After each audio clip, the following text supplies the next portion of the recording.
So I'm going to go ahead and walk you guys through this surgery here. The first thing I'm doing, I'm just reflecting a flap, basically incision from contact to contact, and just raising a small flap really. Back in the posterior area, you don't have to be that worried about doing papilla sparing or anything like that, because it's not aesthetic. But back here, what I'm using right now is a round burr just to flatten things out, because it was sort of irregular, and I want to make sure that I have a flat surface to do my prep on.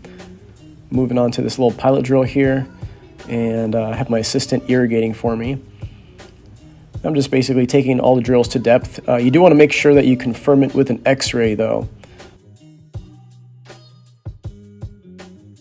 So I'm going to put this parallel pin in, and if that looks like I'm on the right track, then you keep going, but otherwise wait and reprep with the pilot drills.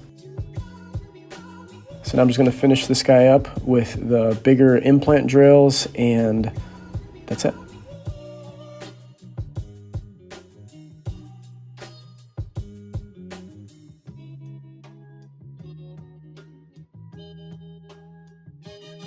So I'm using an Implant Club implant for this guy right here.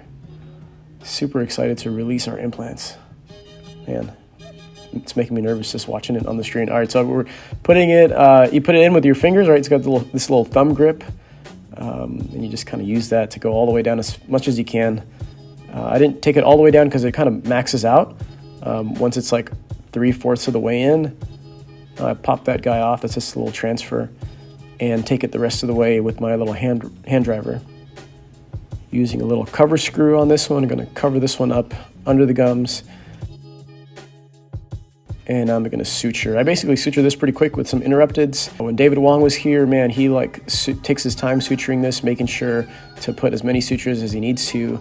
I guess that's the difference between going from good to great. That guy's a beast, and he gets really great outcomes. So when you're grafting and stuff like that, definitely pay more attention to suturing.